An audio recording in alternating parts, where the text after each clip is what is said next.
La Galerie du Rire Couronné, située rue de la Collégiale à Clisson, nous présente sa nouvelle exposition constituée de 8 artistes. Se sentir bien, sentiment essentiel pour les artistes, pour la réalisation de leurs œuvres. Ah, je me sens bien. Moi, je me sens bien, ouais. J'adore être dans mon atelier, enfermée, toute seule. Oui, j'aime beaucoup. Ouais. Enfermée toute seule et pourtant, vous pensez aux montagnes. Oui, parce que j'aime beaucoup marcher. J'aime beaucoup fréquenter les montagnes aussi. Mais quand je les peins, c'est toute seule enfermée dans mon atelier. Alors vous faites comment? Vous visualisez? Je visualise, je m'imprègne des impressions, des émotions, des sensations. Je fais pas de croquis. Je pense pas à la peinture quand je marche. C'est après dans mon atelier. C'est pour retrouver ces sensations, cette émotion. Voilà. Donc vous arrivez à vous rappeler ou vous extrapolez un peu? Je ne cherche pas à me rappeler parce qu'en fait je ne peins jamais ce que je vois vraiment. Je peins aussi beaucoup les paysages de mon enfance. J'étais tout le temps à la campagne. J'étais toujours dehors, enfant, et donc je crois que je peins ce que je ressentais à ce moment-là. Voilà. Alors, donc aujourd'hui, vous exposez à Clisson, oui. Avec d'autres artistes. Comment ressentez-vous ce concept de plusieurs artistes? Ah, ça c'est super, moi j'aime beaucoup. En plus, on se connaît tous, donc ça c'est chouette d'exposer tous ensemble. Ouais. Et en plus, Martin Croust et Anouk ont fait une belle sélection et tous nos tableaux vont bien ensemble, je trouve.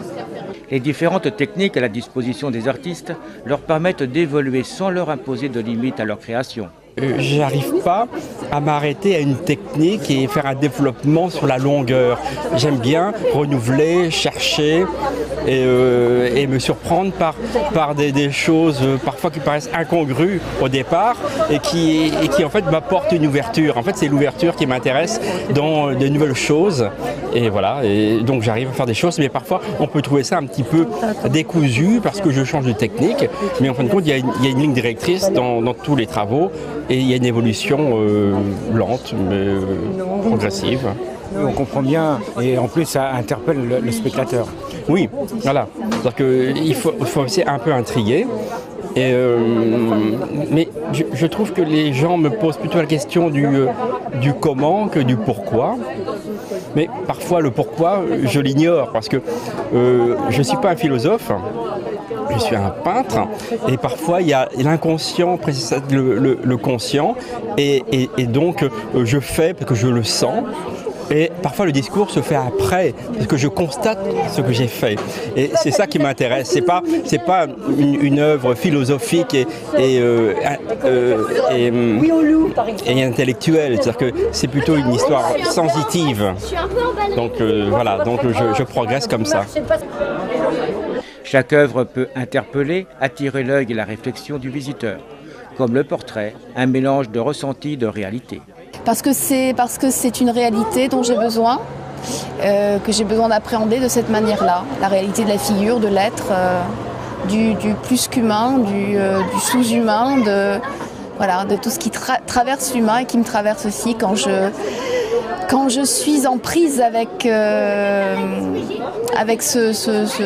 le vivant,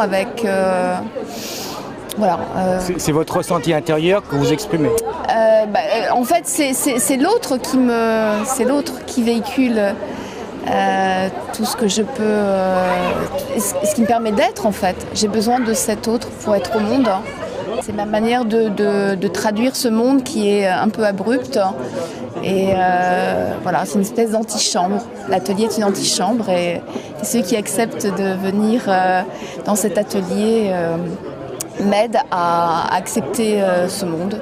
Vous ne resterez certainement pas insensible à cette nouvelle exposition de la Galerie du Rire Couronné qui est visible jusqu'en octobre.